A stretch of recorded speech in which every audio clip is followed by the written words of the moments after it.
Students, जो third आपका chapter है सिलेबस में, जो आपका U3 का सिलेबस है, उसमें है आपका some natural phenomena.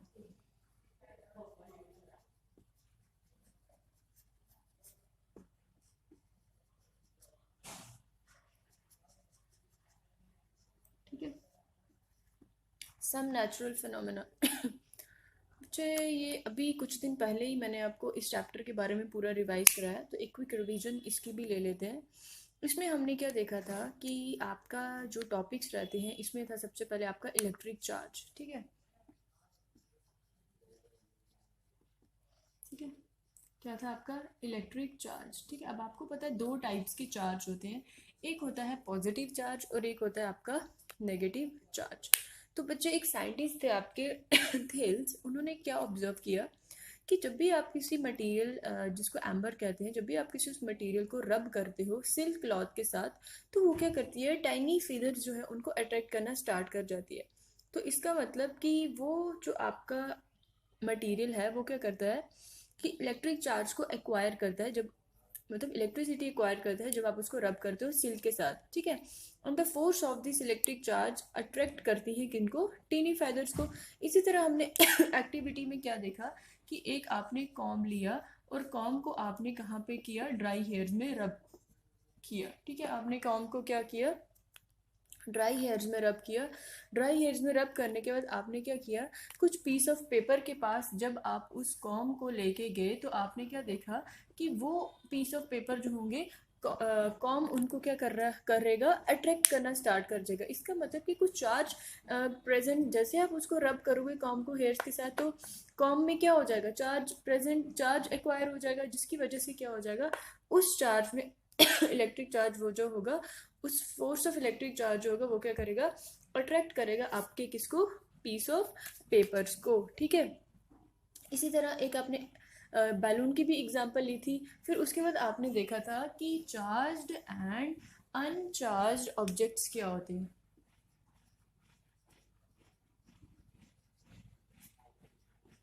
Uncharged objects, या फिर मैं बोलूं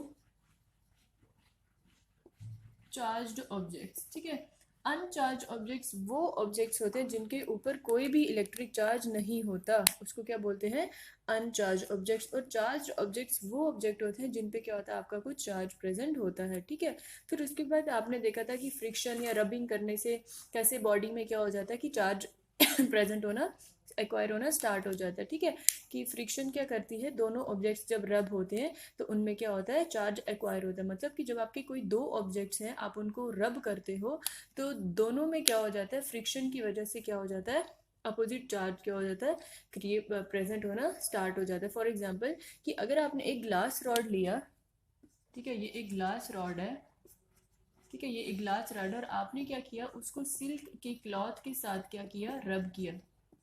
ठीक है, क्या किया, एक ग्लास रॉड है और आपने उसको सिल्क क्लॉथ के साथ रब किया। ठीक है, तो आप क्या देखोगे, glass rod as well as जो आपकी सिल्क क्लॉथ होगा उसमें क्या हो जाएगा, चार्ज आ जाएगा। तो यही जो चार्ज ग्लास रॉड होगी, जब आप उसको टाइनी पेपर्स के पास लेके जाओगे तो वो उनको अट्रैक्ट करेगा, और जो आपके चार्ज सिल्क क्लॉथ होगा वो भी अट्रैक्ट करेगा किसको, पीस ऑफ पेपर को। तो electric charge which is acquired by glass rod and silk cloth, वो दोनों क्या होंगे, दोनों अलग अलग मटेरियल है, तो दोनों का नेचर भी क्या होगा, अलग होगा। सो इलेक्ट्रिक चार्ज जो कि ग्लास रॉड एक्वायर करता है वो होगा आपका क्या, सॉरी, ये पॉजिटिव चार्ज। ठीक है, और सेकंड जो होगा वो अपोजिट होगा, विच इज नेगेटिव चार्ज। ठीक है, so now which object will get positive charge and कौन सा ऑब्जेक्ट होगा नेगेटिव चार्ज, वो डिपेंड करता है नेचर ऑफ द मटेरियल की, कि वो ऑब्जेक्ट जो है वो किसके बने हुए हैं। ठीक है, अब हमें कैसे पता चलेगा किस पे पॉजिटिव है या किस पे नेगेटिव है, वो डिपेंड करता है उस मटेरियल से, जिस मटेरियल से वो बना होता है उसके नेचर पे डिपेंड करता है कि वो किससे बना होता है, फिर उस पर वो डिपेंड करता है कि किस पे पॉजिटिव आएगा या किस पे नेगेटिव आएगा। ठीक है, फिर आपने देखा था टाइप्स ऑफ चार्ज और उनकी इंटरेक्शन। उसमें क्या था, उसमें बिल्कुल इजी वे में आपने क्या किया था कि दो बैलून्स लिए थे, ठीक है, और उनको आपने क्या कर दिया था, हैंग कर दिया होता, फिर आपने उसको क्या किया था, रब कर दिया था एक वुलन क्लॉथ के साथ। जब वुलन क्लॉथ के साथ रब किया, अब आपको पता है कि बैलून जो क्या है सेम मटेरियल के बने हुए हैं, जब वुलन क्लॉथ के साथ रब किया तो इनमें क्या हो जाएगा, सेम चार्ज एक्वायर हो जाता है, that is negative charge.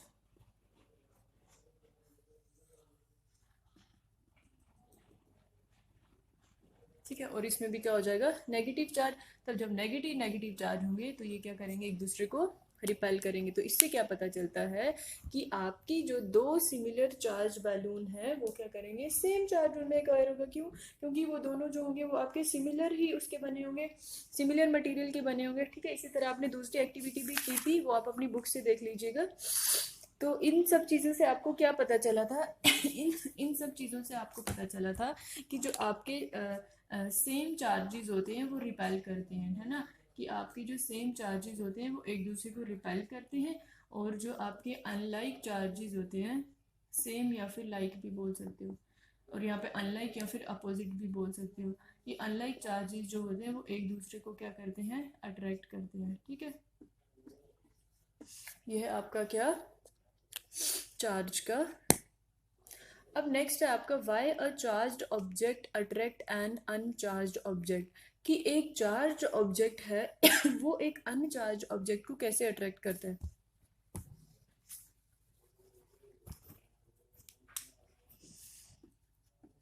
Y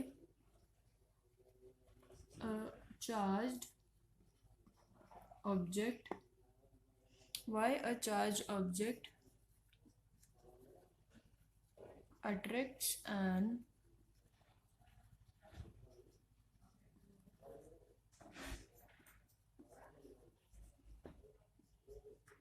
अनचार्ज object. अब क्या क्वेश्चन है कि एक चार्ज ऑब्जेक्ट क्या क्यों अट्रैक्ट करता है अनचार्ज ऑब्जेक्ट को। तो बच्चे एक चार्ज ऑब्जेक्ट जो है वो अनचार्ज ऑब्जेक्ट को तब अट्रैक्ट करेगा by producing opposite charge in the nearer end of अनचार्ज object by electric induction. आपने इलेक्ट्रिक इंडक्शन के बारे में भी मैंने आपको बताया था क्या होता है इसमें, कि अगर हम एक प्लास्टिक कॉम लें जो कि चार्ज है, और वो क्या करता है, एक पीस ऑफ पेपर जो कि अनचार्ज है, फॉर एग्जाम्पल एक प्लास्टिक कॉम है, ठीक है, और यहाँ पे पीस ऑफ पेपर है, और ये कॉम जो है ये क्या है, आपका चार्ज्ड है। ठीक है, जब हम इसको चार्ज्ड को अनचार्ज पीस ऑफ पेपर के पास लेके जाते हैं तो इसमें क्या होती है, आपकी अट्रैक्शन होती है। क्यों होती है अट्रैक्शन, है ना, क्या होती है कि सपोज आप सोचो कि आपके जो प्लास्टिक कॉम है उसमें नेगेटिव चार्ज है। जब आप उसको पीस ऑफ पेपर के पास लेके जाते हो तो जो नेगेटिव चार्ज प्लास्टिक कॉम है वो क्या करता है, अपोजिट चार्ज प्रोड्यूस करता है उसके टॉप एंड पे, है ना। फॉर एग्जाम्पल कि ये है पीस ऑफ पेपर, ठीक है, फॉर एग्जाम्पल ये पीस ऑफ पेपर है, तो इसमें क्या है, नेगेटिव चार्ज है, क्या है, यहाँ पे नेगेटिव चार्ज है। जब आप इस कॉम को इस पीस ऑफ पेपर के पास लेके जाओगे तो ये क्या करता है, उसके एंड पे पॉजिटिव चार्ज क्या कर देता है, मतलब अपोजिट चार्ज, अगर नेगेटिव होगा तो पॉजिटिव, पॉजिटिव होगा तो नेगेटिव, इसके टॉप एंड पे क्या कर देता है, अपोजिट चार्ज जो है वो क्रिएट कर देता है। ठीक है, टॉप एंड पे क्या कर देता है, अपोजिट चार्ज क्रिएट कर देता है बाय इलेक्ट्रिक इंडक्शन। तो इसी की वजह से कि जो नेगेटिव चार्ज होता है प्लास्टिक कॉम का, वो क्या करता है, आपका रिपेल करता है इलेक्ट्रॉन्स को from the top side of the bottom, और नीचे क्या कर देता है, पॉजिटिव चार्ज को छोड़ देता है। ठीक है, इसी तरह ये दोनों क्या करते हैं, आपस में अट्रैक्शन करना स्टार्ट कर देते हैं। ठीक है, फिर नेक्स्ट है आपका इलेक्ट्रोस्कोप, कि इलेक्ट्रोस्कोप क्या होता है।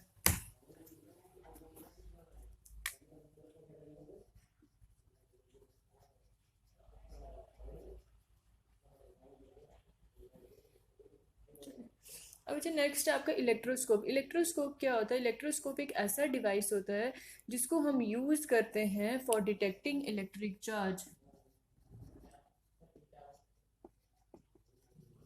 To detect electric charge. बच्चा अगर हमें डिटेक्ट करवाना होगा चार्ज कौन सा है आपका, चार्ज किसी भी मटेरियल में, किसी भी चीज़ में, ऑब्जेक्ट में आपका चार्ज प्रेजेंट है या नहीं है, वो हम किससे फाइंड आउट करते हैं, वो हम करते हैं एक डिवाइस है जिसका नाम इलेक्ट्रोस्कोप है, उसको यूज़ करके। तो ये भी आपने देखा था कि आपने क्या लिया, एक ग्लास बॉटल ली, उसके ऊपर आपने क्या रखा, कार्डबोर्ड रख दिया, तो है ना, कार्डबोर्ड का कवर रख दिया, और आपने एक मेटल ली जिसको आपने क्या करना है कि किसकी शेप में होनी चाहिए, फाइव शेप में होनी चाहिए, है ना। फिर नीचे आपने क्या कर दी, मेटल्स के ये एल्युमिनियम की फॉइल लगा दी, ठीक है। उसके बाद क्या किया, आपने क्या करना है, एक ग्लास रॉड ली, ठीक है, जिसको ऑलरेडी रब किया होगा आपने, उसमें कुछ चार्ज प्रेजेंट होगा, for example positive charge present है। जैसे आपने इस ग्लास रॉड को किसके ऊपर रखा, इस मेटल के ऊपर आपने टच करके रखा, तो उससे आपको क्या पता चलेगा कि अब आपको पता है कि ये जो मेटल है, ये मेटल क्या है, गुड कंडक्टर होती है आपकी किसकी, हीट एंड इलेक्ट्रिसिटी की। जब ये मेटल आपकी गुड कंडक्टर है हीट एंड इलेक्ट्रिसिटी की, तो यहाँ से जो चार्ज होगा वो कहाँ पे चले जाएगा, यहाँ पे जो चार्ज होगा वो आते आते आते आते कहाँ पे, पूरी बॉटम तक जाएगा, और कहाँ पे प्रेजेंट हो जाएगा, आपके एल्युमिनियम फॉइल्स पे, है ना। एल्युमिनियम फॉइल पे भी क्या हो जाएगा, चार्ज आ जाएगा। जब इनमें आएगा तो आप क्या देखोगे कि जो आपकी एल्युमिनियम फॉइल्स हैं ये क्या हो जाएंगी, रिपेल होना स्टार्ट हो जाएंगी। क्यों, क्योंकि इनमें क्या हो जाएगा, आपका सेम चार्जेस प्रेजेंट होगा। तो इसी तरह आपको पता चलेगा कि इसमें क्या है, आपका कोई चार्ज प्रेजेंट है। तो ये क्या है आपका, कि जब आपके दो लीव्स जो होंगे वो डाइवर्ज होना स्टार्ट हो जाएंगी, तो आपका पता चलेगा कि यहाँ पे क्या है, कुछ चार्ज प्रेजेंट है। तो ये इलेक्ट्रोस्कोप जो है वो एक ऐसा डिवाइस है जिसको हम यूज़ करते हैं चार्ज को फाइंड आउट करवाने के लिए कि उस ऑब्जेक्ट में, उस मटीरियल में आपका चार्ज प्रेजेंट है या नहीं है, ठीक है। फिर उसके बाद होता है आपका अर्थिंग। अर्थिंग भी आपको पता है क्या होती है, कि मैं बताती हूँ आपको, ठीक है। अब अच्छा देखो, अर्थिंग क्या होती है आपकी, कि वो प्रोसेस, अर्थिंग में क्या होता है कि जो आपका इलेक्ट्रिक चार्ज होता है ना, उसको आप चार्ज ऑब्जेक्ट से अर्थ में, फॉर एग्जांपल एक चार्ज ऑब्जेक्ट है, यहाँ से आपने क्या किया, इलेक्ट्रिक चार्ज को ट्रांसफ़र कर दिया किसमें, ग्राउंड में, अर्थ में। उसको क्या कहते हैं, अर्थिंग कहते हैं, है ना। आपकी जो बिल्डिंग वगैरह होती हैं या वायरिंग होती है हाउस की, वो क्या, उनमें अर्थिंग प्रोवाइड की होती है, सो दैट कि आपको क्या रहे, इलेक्ट्रिक शॉक से आप क्या रहो, प्रोटेक्ट कर सको खुद को, ठीक है। ये भी हो गया। फिर उसके बाद आता है आपका कॉन्सेप्ट लाइटनिंग का,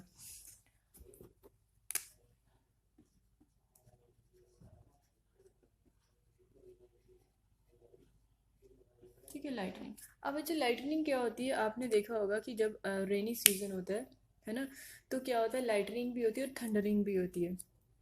अब जो लाइटनिंग होती है वो क्या होती है, kind of flash of light होती है, ठीक है। वो किस वजह से होती है कि बच्चे इलेक्ट्रिक डिस्चार्ज होता है ना एटमॉस्फेयर में, मतलब अपोजिट चार्ज क्लाउड्स जो होते हैं, जब अपोजिट चार्ज क्लाउड्स होते हैं ना, वो उनमें क्या होता है, इलेक्ट्रिक डिस्चार्ज होता है, क्या होता है, डिस्चार्ज होता है। तो उसकी वजह से क्या होती है, आपकी लाइटनिंग एंड थंडरिंग होती है ना, कि कुछ में पॉजिटिव चार्ज होगा, कुछ में नेगेटिव चार्ज होगा, फिर एक दूसरे के साथ क्या करेंगे वो उनमें डिस्चार्ज, इलेक्ट्रिक डिस्चार्ज होता है, तो उस वजह से आपका क्या होता है, लाइटनिंग क्रिएट होती है। अब मैं इसको इतना डीप में नहीं बताऊंगी, ये आप अपनी बुक से देख लीजिएगा। तो इसमें क्या होता है आपका, कि जो टॉप ऑफ द क्लाउड्स होते हैं वो पॉजिटिव चार्ज होते हैं, और बॉटम ऑफ द क्या होते हैं, नेगेटिव चार्ज होते हैं, ठीक है। तो जब अपोजिट चार्ज का अमाउंट टॉप और बॉटम में इतना ज़्यादा हो जाता है कि आपका इलेक्ट्रिक चार्ज जो होता है वो फ्लो करना स्टार्ट कर जाता है विद हाई स्पीड। तो उसकी वजह से क्या हो जाता है, एक extreme intense spark of electricity produce होती है, जिसको क्या बोलते हैं, लाइटनिंग। अब आपको पता है कि इंडक्शन की वजह से क्या हो जाता है आपका, कि जो टॉल बिल्डिंग्स वगैरह होती हैं ना, या फिर टॉल ट्रीज, उनमें क्या होता है कि फॉर एग्जाम्पल की जो लोअर वाली लेयर होती है उसमें negative ion present, negative charge होता है। तो जो उसका अपोजिट, फॉर एग्जांपल की जो आपकी टॉल एरियाज वगैरह होंगी, है ना, यहाँ से जैसे लाइटनिंग पड़ रही है, ये आपका ये है नेगेटिव चार्ज, है ना, नीचे वाला। तो जब लाइटनिंग होगी, ये किसी पे पड़ेगी, तो इंडक्शन की वजह से यहाँ पे क्या हो जाएगा, अपोजिट चार्ज क्रिएट हो जाता है। तो इसी तरह क्या हो जाता है कि आपके घर वगैरह में क्या हो जाता है, ये बोलते हैं ना कि बिजली पड़ रही है, बिजली पड़ी, वो इसी वजह से होती है, ठीक है। तो लाइटनिंग क्या होती है, जब आपके लाइटनिंग कब होती है, with in the cloud in the sky, तो इसको बोलते हैं शीट लाइटनिंग, ठीक है। स्टॉर्म क्लाउड्स में क्या होता है बच्चे, इलेक्ट्रिक चार्ज होते हैं वो प्रेजेंट होते हैं। फिर उसके बाद बच्चे आपको पता है कि पूरा लाइटनिंग का कॉन्सेप्ट, की हिली एरियाज में ज़्यादा आपकी लाइटिंग वगैरह होती है। फिर हमने क्या करना होता है कि बड़ा डेंजर होता है लाइटनिंग का। क्यों, क्योंकि जब अर्थ पे स्ट्राइक करती है तो बहुत ज़्यादा ट्रीज या लोग जो होते हैं वो मर जाते हैं। तो इसीलिए हम क्या यूज़ करते हैं, लाइटनिंग कंडक्टर।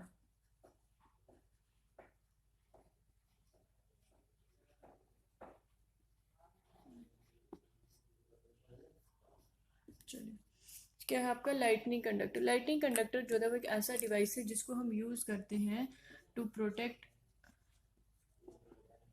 अ बिल्डिंग।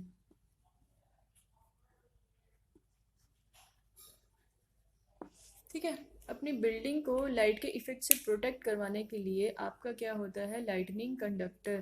क्या होता है कि जैसे ये आगे आपके क्लाउड्स, ठीक है, बॉटम में मैंने क्या कहा, चार्ज होता है नेगेटिव और ऊपर होता है पॉजिटिव। तो क्या होता है, फॉर एग्जांपल ये एक बिल्डिंग है, ठीक है, क्या है, ये एक बिल्डिंग है। तो यहाँ पे क्या किया होता है उन्होंने कि एक मेटल की काइंड ऑफ स्पाइक होता है अपवर्ड डायरेक्शन में, इस टाइप की,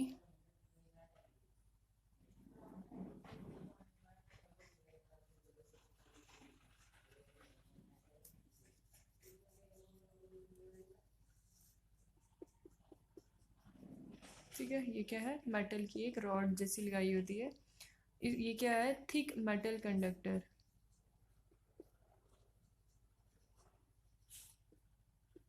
थिक मेटल स्ट्रिप, क्या है, एक थिक मेटल स्ट्रिप। और नीचे क्या होती है आपकी metal plate which is buried in ground, metal plate. ठीक है, इसमें क्या होता है आपका कि मेटल की रॉड लगाई होती है, ठीक है, उसकी हाइट से थोड़ी ज़्यादा, कि जब भी बिजली इस पे गिरती है तो वो सारी की सारी कंडक्ट होके पास होके कहाँ पे चली जाती है, नीचे अंडरग्राउंड। ठीक है, जिसकी वजह से क्या होता है आपकी बिल्डिंग्स वगैरह जो है वो इजीली बच जाती हैं। ठीक है, ये है आपका लाइटनिंग कंडक्टर का। फिर उसके बाद हमने इसके मेजर्स भी पढ़े थे कि हमें क्या क्या करना चाहिए, कि हमें ज़्यादा खुले में नहीं रहना चाहिए, घरों के अंदर रहना चाहिए। अगर कार है तो कार के अंदर रहिए, है ना, किसी शेडेड एरिया में रहिए। ये सब क्या है इसके मेजर्स। फिर उसके बाद हमने देखा था कि earthquake.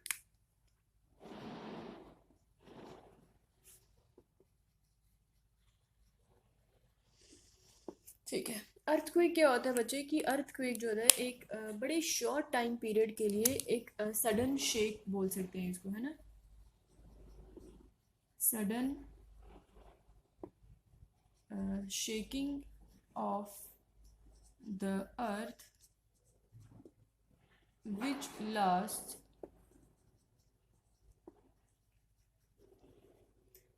lasts for a very short time. ठीक है, कि क्या होता है, एक टाइप का शॉक रहता है, शेकिंग रहती है अर्थ में, जो कि रहता है just for a short period of time. ठीक है, तो होता क्या है बच्चे, आपको पता है कि अर्थ क्रस्ट में क्या आपकी कुछ प्लेट्स प्रेजेंट होती हैं। जब उन प्लेट्स में, उन टेक्टोनिक प्लेट्स में मूवमेंट होती है, ठीक है, वो जब मूव करती हैं तो उनकी वजह से आपका क्या आता है, अर्थक्वेक आता है। अब इस अर्थक्वेक की वजह से आपको पता है कि कितने डैमेजेस होते हैं आपके होम। अच्छा, इसी तरह आपको पता है कि अर्थ का स्ट्रक्चर क्या था।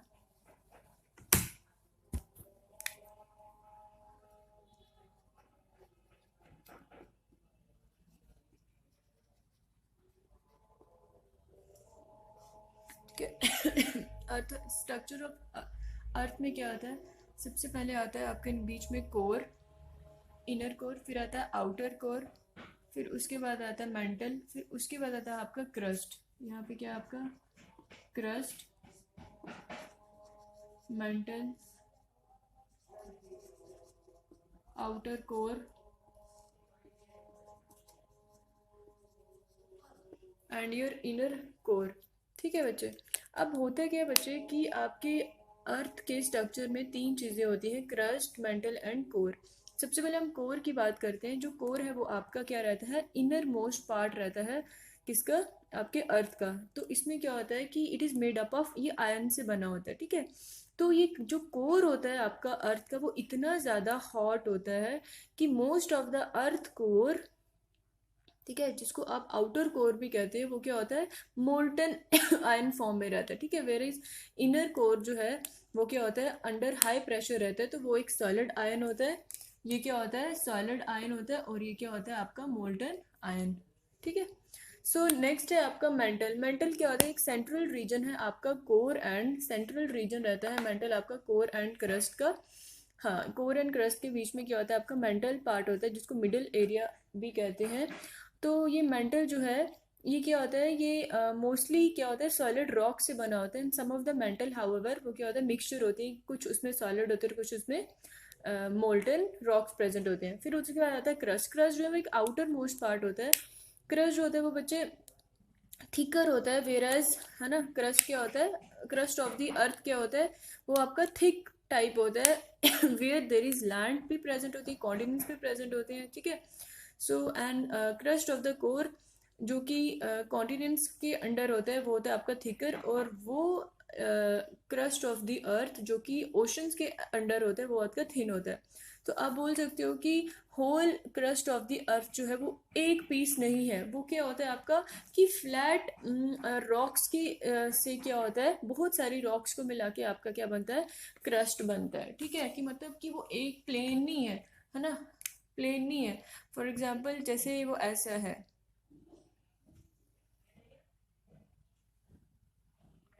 ठीक है, मतलब ऐसी प्लेट्स होती हैं क्रस्ट पे, क्या होती है इस टाइप की, क्या होती है आपकी प्लेट्स होती है किसकी, अर्थ क्रस्ट की।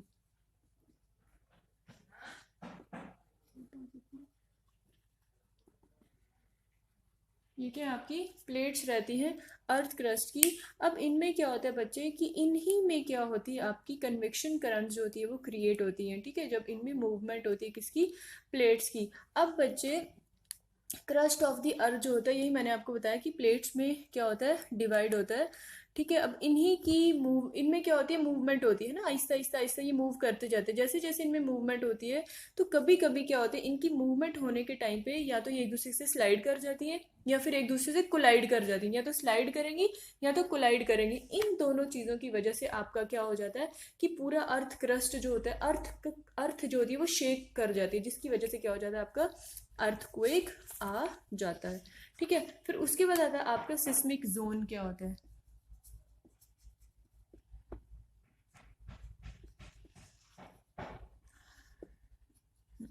उसके बाद क्या होता है आपका सिस्मिक जोन, ठीक है। सिंस आपको पता है कि जो अर्थ क्वेक है वो आपका किसकी वजह से होता है, कि जब आपकी अर्थ प्लेट की मूवमेंट होती है उसकी वजह से क्या होता है आपका अर्थ क्वेक आता है। तो जो बाउंड्रीज होती हैं प्लेट्स की वो क्या होती है, कुछ वीक जोन्स होते हैं, ठीक है, जहाँ पे अर्थ क्वेक क्या होते हैं आपके ऑकर होते हैं।